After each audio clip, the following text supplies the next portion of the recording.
ler aí o Salmo 16.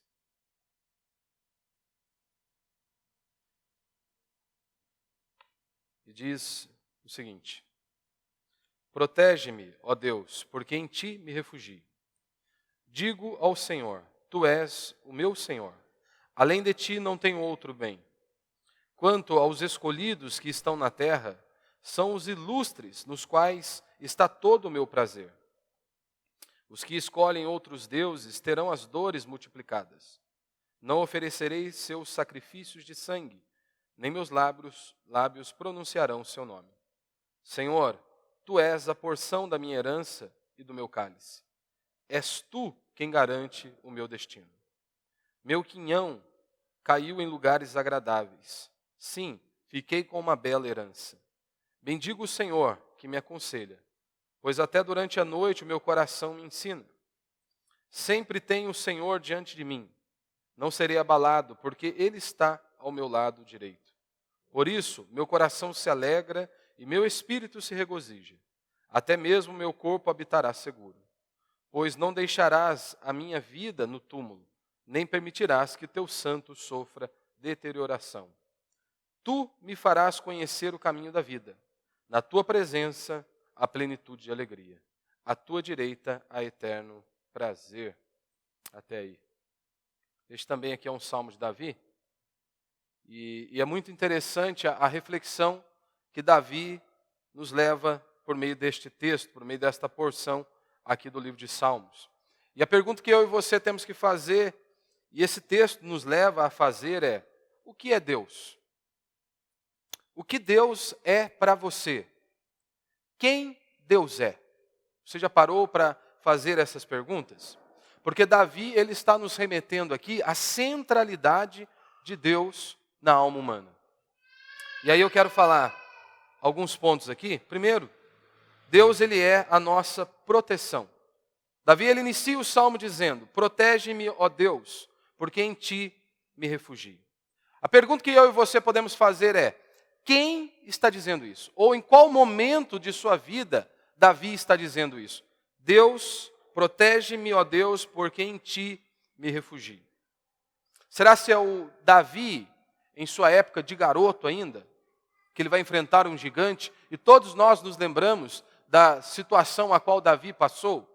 Será se o momento que Davi está descrevendo, está afirmando esta verdade, protege-me, ó Deus, porque em ti me refugio, será o momento que ele está fugindo de Saul? Ou será que quando Davi ele abre os seus lábios para dizer, protege-me, ó Deus, porque em ti me refugio, será se é no momento que Davi está ali já como um rei extremamente poderoso, todo o seu poder em suas mãos? E será se ele é nesse momento que tudo aquilo está debaixo do governo de Davi? Será se é nesse momento que ele abre os seus lábios para dizer, Senhor, em ti me refugio? Ou será se é o momento que Davi adulterou? Mas não importa qual seja o momento que Davi declarou isso aqui. Mas esta verdade, Davi coloca diante de todos nós. O Senhor é o meu refúgio. E assim como Davi, eu e você, nós também temos que reafirmar essa verdade. Deus é a minha proteção. Não importa qual o momento da vida de Davi, seja ele como um garoto, seja ele quando ele estava fugindo de Saul, ou já como um rei todo-poderoso, mas ele está dizendo, eu preciso de proteção. Eu preciso deste Deus todo-poderoso, Criador dos céus e da terra. Então não importa se é o momento que ele está sendo perseguido, como um garoto ainda, ele está sendo perseguido, ou como um rei todo-poderoso. Mas ele diz, Deus é o meu refúgio. E nós, quando olhamos para Cristo, nós vemos isso de forma muito clara. Como, por exemplo, o Senhor disse que ele queria ajuntar o seu povo como uma galinha ajunta os seus filhotes. Mostrando ali a sua proteção, o seu cuidado e todo o seu trabalho para com o povo de Deus. Segunda verdade que eu quero destacar aqui nesse texto, quem Deus é? Deus é tudo o que nós possuímos, né? Ele diz no verso 2, digo ao Senhor, tu és o meu Senhor, além de ti não tenho outro bem. Ou seja, eu só tenho a ti. E é exatamente isso que Davi, e isso é uma verdade na vida de Davi. Davi passou por vários momentos. Você se lembra que Davi, quando o gigante vai enfrentar o povo, ninguém se levantou. E Davi, quando ele se coloca à disposição, você se lembra o que Saul já havia dito, né? Se alguém enfrentasse o gigante, ele daria sua filha, ele encheria aquela pessoa com muitos bens, ou seja, muita bonança, e também, além de dar a sua filha, daria essa bonança, né, em bens, e também estaria livre de pagar impostos, né? Talvez essa última fosse a que mais saltou os olhos de Davi, né? Mas imagine, Saul, que coloca todas essas condições e todos esses benefícios para aquela pessoa que enfrentasse o gigante, dar a sua filha, que provavelmente deveria ser uma moça bonita, abençoar financeiramente aquele homem e ainda por cima estaria livre de impostos. Mas agora nós estamos diante de Saul, que prometeu todas estas coisas. E todos estão ali exaltando a Davi. Agora Saul está trabalhando para matar Davi. E não era qualquer pessoa. Era o homem mais forte daquela época e estava perseguindo Davi. Num dia ele é um herói de guerra, isento de imposto, com riqueza e esposa. No outro dia parece que está tudo indo por água abaixo. Não é exatamente isso que acontece hoje, quando nós olhamos para o ser humano? Um dia ele está ali com juras de amor. Promete o mundo e fundos. No outro dia, após passar por alguns momentos, ele está ali solicitando uma carta de divórcio. Num dia o pai ele está embalando a sua filha, ele está cuidando da sua filha, com todo o seu amor, com todo o seu cuidado. Mas de repente no outro dia, ele separa da mãe, da sua esposa, e agora ele não consegue mais embalar o seu filho, embalar a sua filha. Ele não consegue mais cuidar da sua filha, demonstrar todo o amor, todo o cuidado, todo o carinho, porque afinal de contas, ele separou da sua mãe, e provavelmente agora arrumou uma mulher, e essa madrasta, ela vê a filha como um rival. Como dividir o amor com uma criança? E aí muitas madrastas excluem realmente. Os pais não podem, o pai não pode ter mais contato com o filho ou com a filha, que acabou se tornando um rival dentro daquele relacionamento. A madrasta tem ciúmes da enteada. E aí relacionamentos são cortados. Num dia, você pode estar ali firme e forte. Por fora, você olha, perfeita saúde, em perfeito vigor. Parece que nada pode te abalar. Mas, de repente, uma coisa pode te colocar no chão ou, inclusive, dar cabo da sua própria vida, tirar a sua própria vida. Então, nós temos que, esse é o cenário, né, que está diante de nós. Tudo isso está diante de nós.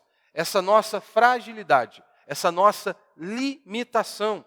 Tudo, num piscar de olhos, pode ir por água abaixo. Quantos testemunhos já ouvi de pessoas que estavam ali fortes? Um camarada que escorregou numa poça d'água, uma pocinha d'água na sacada, e acabou. O cara ficou cego por conta de uma poça d'água em sua sacada. Perdeu, não enxergou mais por toda a sua vida. Outros ficam extremamente paralisados, outros perdem o movimento total. A vida é assim. E hoje as pessoas acham que elas têm segurança, né? Qual é a segurança que você tem? O seu emprego? Porque talvez você possa ser um concursado. Talvez a sua segurança é porque você acha que você é renomado. A sua segurança pode ser o INSS, que muitos acham que é totalmente seguro, totalmente estável. Será? Meu irmão, um louco do outro lado do mundo, ele pode pôr todo mundo aqui na miséria. Nós vemos isso. Uma guerra que anuncia, tudo já dispara, tudo sai do controle, todos ficam aflitos e angustiados por conta muitas vezes de um homem, de uma pessoa, de um governo que traz opressão sobre muitos. Nós vemos isso de forma rotineira por meio dos comunistas, por meio dos esquerdistas, né? Meia dúzia de comunista pode destruir um monte de gente. Meia dúzia de comunista, quando eles estão no poder, eles podem trazer desgraça e miséria para todos. Basta você olhar para os países vizinhos. A única coisa sólida, meu irmão, que nós temos é a nossa fé em Cristo Jesus. Não há nada, não há outra coisa sólida, não há a sua aposentadoria, não há o seu concurso, não há nada que é sólido neste mundo. Tudo pode vir a ruir. A única coisa sólida que nós temos é a nossa fé em Cristo Jesus. O restante, todas as outras coisas, as pessoas podem arrancar de nós. E é por isso que Davi está dizendo, eu só tenho a ti, Senhor. Não importa se eu tenho um exército ao meu lado, não importa se eu seja o homem mais poderoso desta terra, naquele exato momento, mas eu só possuo o Senhor. O Senhor é tudo o que eu possuo. Quantas pessoas têm a sua vida totalmente destruída por conta de uma falsa notícia? Como nós já podemos contemplar várias vezes aí por meio da mídia, né, da grande mídia. Certa feita, uma vez, a Rede Globo destruiu uma escola por conta de uma notícia. Lançaram a notícia que estava havendo abusos na escola e eles não checaram, não averiguaram se era verdade ou não. Não dá para você saber, talvez o cara trabalhou a vida inteira, era o sonho, o objetivo dele era ter uma escola. E de repente está para todo o Brasil, em rede nacional, que ali havia abusos. E aí o que você acha que aconteceu com a escola? Faliu, fechou as portas. De um dia para o outro, fechou-se as portas. Meu irmão, nós não temos nada sólido. A única coisa sólida que nós temos é a nossa fé em Cristo Jesus. O resto, as pessoas podem arrancar de mim e de você. Essa é a realidade. Terceiro ponto, nós vemos aqui que Deus ele se manifesta através do seu povo, né? No verso 3.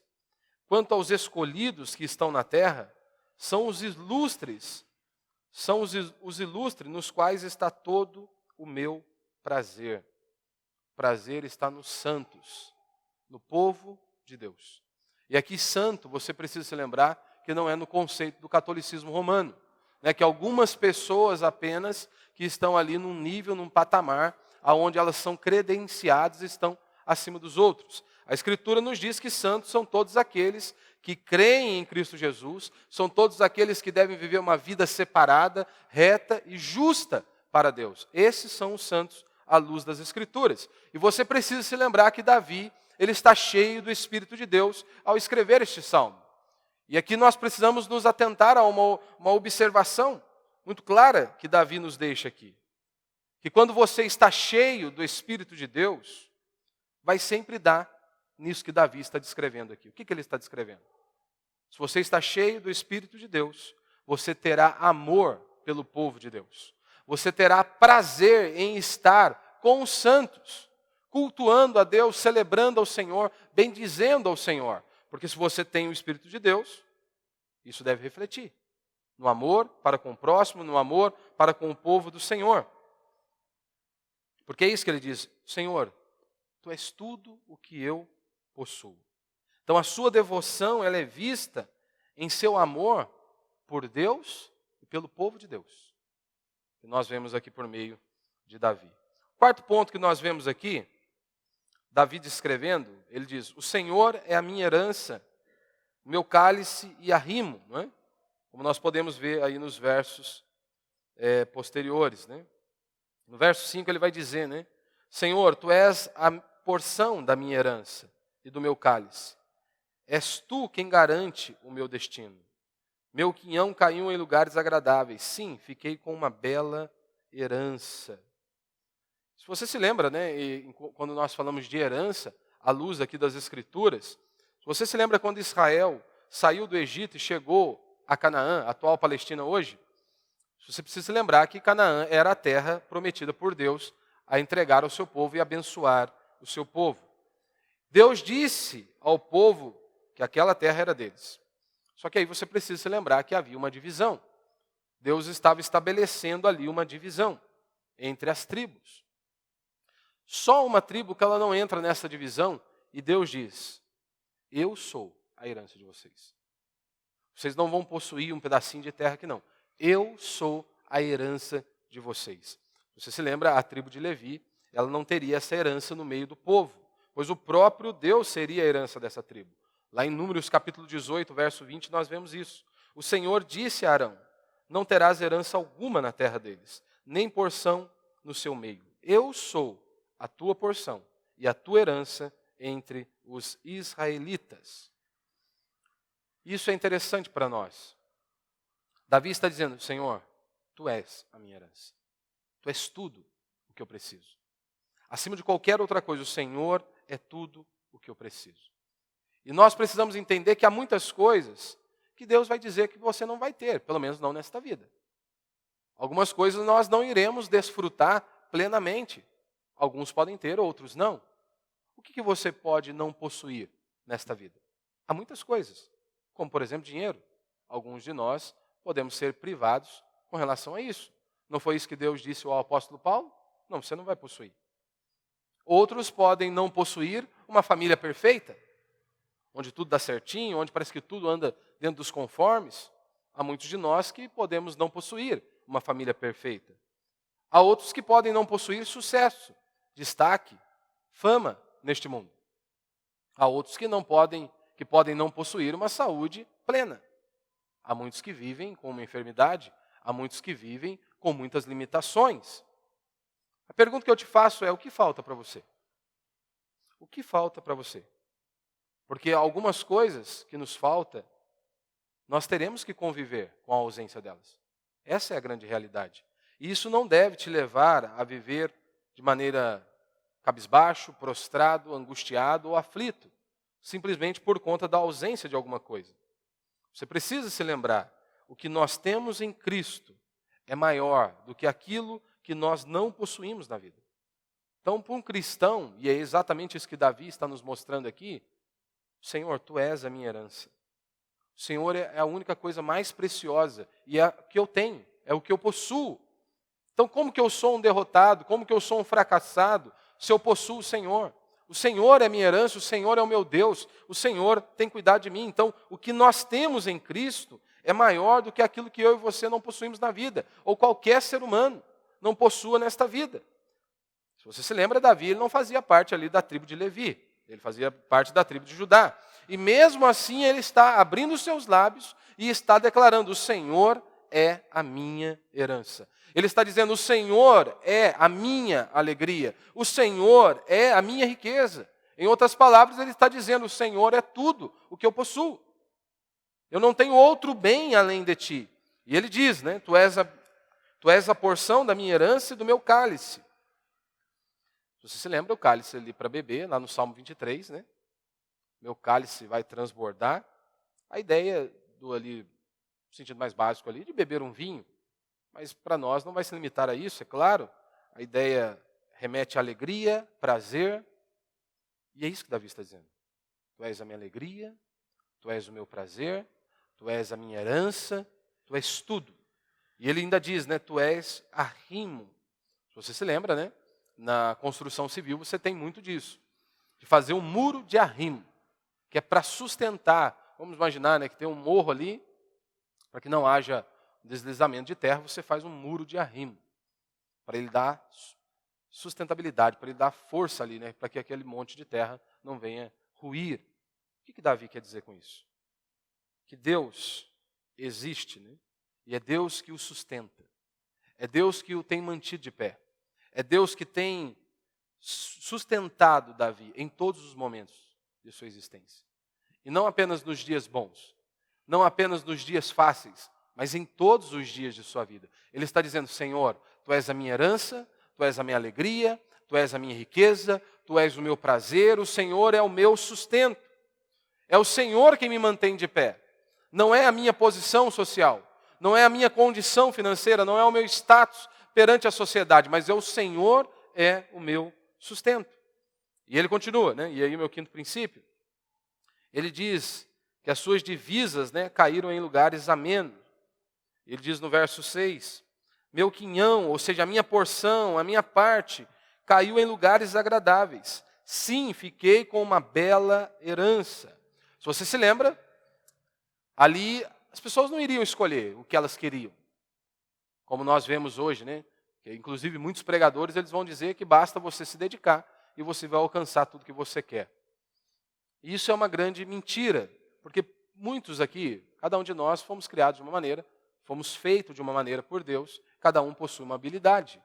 Então, por mais que muitas vezes você possa se esforçar, se o outro, Deus o abençoou com um dom, e ele tem uma disposição melhor ali, por mais que você se esforce, você vai passar a vida inteira e você pode não conseguir alcançar aquele outro. As terras eram a mesma coisa, ninguém poderia escolher. O que Deus destinou, acabou. Vão lançar sorte? Vão lançar sorte, mas é o que Deus definiu, ponto final. O que Deus definiu, você simplesmente abraça e ponto final. Então eles lançam a sorte para saber onde cada um teria sua terra. Você não podia fazer o que você quisesse, como nos é dito hoje. Desde que você se esforce, desde que você se dedique, você pode chegar aonde você quiser. Eles compreendiam que eles tinham um destino traçado por outro, que eles tinham que se submeter, que eles tinham que se dobrar. E Davi está dizendo, eu tive sorte. O Senhor é a minha herança. Ou seja, o Senhor é a minha herança e a minha herança está em um ótimo lugar, em um lugar tranquilo. Só que, meu irmão, Davi não está falando de terra, de propriedade. Davi está falando sobre a vida dele. Está falando sobre a sua existência. E é por isso que ele diz, o Senhor é minha herança. Se o Senhor é a minha herança, se o Senhor é o meu sustento, se o Senhor é o meu prazer, a minha alegria, como eu posso ser um azarado? E essa é a pergunta que eu e você também temos que nos lembrar constantemente. Se Deus é a nossa herança, se Deus é tudo o que nós precisamos e possuímos, como que nós somos azarados? Como que nós não somos abençoados? O cristão, o filho de Deus, ele é abençoado a todo instante.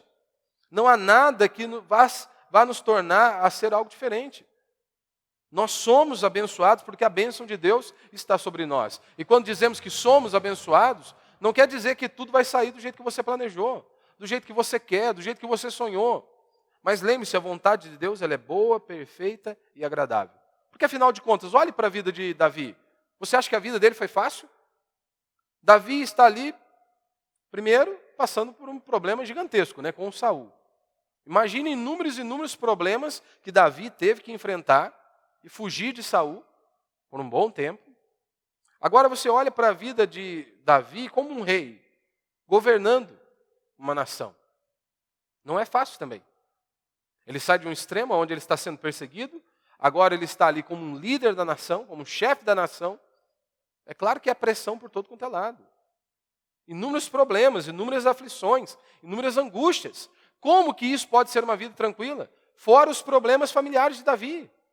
Um filho se levantando contra outro, um querendo matar o próprio pai, o outro querendo levar-o à vergonha. Como que isso é uma vida tranquila? E mesmo assim ele diz, Senhor, Tu és a minha herança, Tu és o meu cálice, Tu és a minha paz, Tu és a minha alegria. E ele diz, eu sou abençoado, pois o meu quinhão caiu em lugares agradáveis. Sim, eu fiquei com uma boa herança. E por último, do verso 7 em diante, aí nós vemos que ele diz que o Senhor é o centro da existência humana. Ele diz no verso 7, bendigo o Senhor que me aconselha, pois até durante a noite o meu coração me ensina. Sempre tenho o Senhor diante de mim, não serei abalado, porque Ele está ao meu lado direito. Por isso meu coração se alegra, meu espírito se regozija, até mesmo meu corpo habitará seguro. Pois não deixarás a minha vida no túmulo, nem permitirás que teu santo sofra deterioração. Tu me farás conhecer o caminho da vida, na tua presença, a plenitude de alegria. À tua direita, há eterno prazer. Você se lembra no verso 10 aqui? Jesus cita e faz aplicação a si próprio, pois não deixarás a minha vida no túmulo, nem permitirás que o teu santo sofra deterioração. E aí nós nos lembramos que Cristo ele aplica esta passagem a si mesmo. Ele cita e aplica essa passagem a si mesmo. E é claro que Davi, cheio do Espírito de Deus, ele vai além.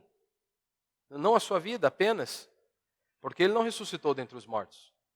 Cristo ressuscitou dentre os mortos. Mas ele está indo além, porque aquilo que Jesus disse a nosso respeito. Mesmo que nós venhamos a morrer, a morte não vai nos deter. Aqueles que creem nele têm a vida eterna. O cristão genuíno, nem a morte pôde detê-lo. E ele está dizendo isso aí, o Senhor é o centro da existência humana. Ele diz, eu não serei abalado, eu não morrerei eternamente, porque eu fui criado para a eternidade. E ele diz, na presença de Deus há a plenitude de alegria, uma alegria verdadeira, uma alegria genuína, que não é fruto de circunstâncias, não é fruto porque a sua condição financeira está boa, ou porque você possui muitos bens, ou muitas propriedades, mas ele diz, na presença de Deus há plenitude de alegria. E com isso nós entendemos que podemos sim, e vamos enfrentar inúmeras dificuldades, que nós vamos passar por inúmeros vales, que nós vamos enfrentar inúmeras dores neste mundo, mas ele continua dizendo, na presença dele, a plenitude de alegria. Como o próprio Cristo diz, a paz que eu vos dou, o mundo não pode roubar. Ou seja, essa paz verdadeira, essa alegria genuína, que é fruto da presença de Deus, de estarmos na presença dele. E ele diz, né, tenho sempre diante de mim. Então, o resumo de todo este salmo, é a centralidade de Deus na alma humana. Então Deus, meu irmão, não é algo que você faz na quarta-feira à noite, não é algo que nós fazemos no domingo, como muitas pessoas têm vivido hoje. Deus para elas é como algo que elas acrescentam à sua vida para ela ficar melhor. É como se Deus fosse um amuleto da sorte. As coisas não estão indo bem, as coisas não estão avançando muito bem, e aí então você acrescenta Jesus à sua vida para que ela fique melhor. Então, servir a Deus, ter Deus, não é algo que você acrescenta, seja na quarta-feira ou no domingo. É vivermos para Deus. Deus não é algo que você acrescenta à vida para ela ficar melhor. Deus é a própria vida. Nós devemos viver para a glória dele, dia após dia. E a pergunta que eu deixo para você é, qual é o lugar de Deus na sua vida? O que Deus é para você? Ou quem Deus é para você? Quem Deus é? Ou o que Deus é para você?